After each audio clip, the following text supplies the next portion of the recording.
Olá amigos do YouTube, mais um vídeo para vocês aí. Hoje eu gostaria de relatar o que aconteceu comigo. Eu estacionei esse carro em uma rua, está aí a foto.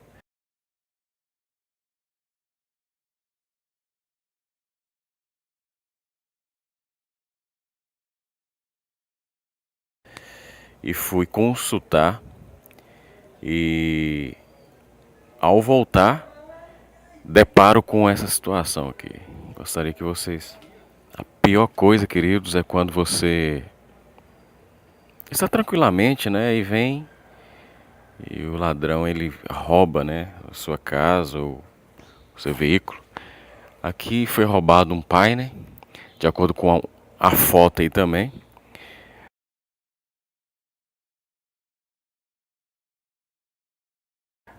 E não sei como é que eles abriram de uma forma bem rápida, né? Aqui vocês observam que os cabos todos estourados. Ele foi rápido na ação dele. Esse aqui é o cabo do... Eu tenho uma barrinha pequenininha. Aqui foi aberto. Levou um pendrive da Sony. É isso aí, queridos.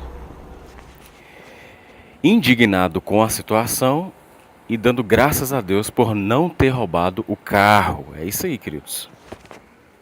É um clima complicado, um clima assim, um clima de tristeza, né, dessa situação. Então, eu gostaria que vocês comentassem quem já foi roubado, relatasse sua situação. Ao estacionar aqui, tinha vários carros, eu falei, tem uma vaga ali, coloquei inocentemente aqui o carro.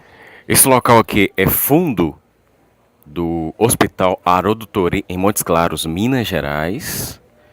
E no fundo ali é que ocorreu essa situação. Não roubou, roubou somente o som. É só um vídeo, né? Triste pela situação. E vamos aí comprar outro aparelho da Pai, né? Vou comprar agora um usado, né? Com nota fiscal, sempre. Isso aí. Forte abraço, felicidades, valeu.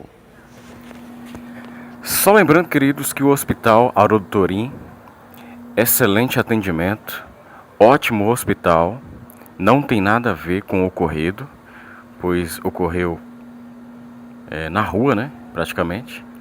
Então, gostaria só de esclarecer esse detalhe aqui. É isso aí, queridos, deixa seu comentário, forte abraço, felicidades, valeu!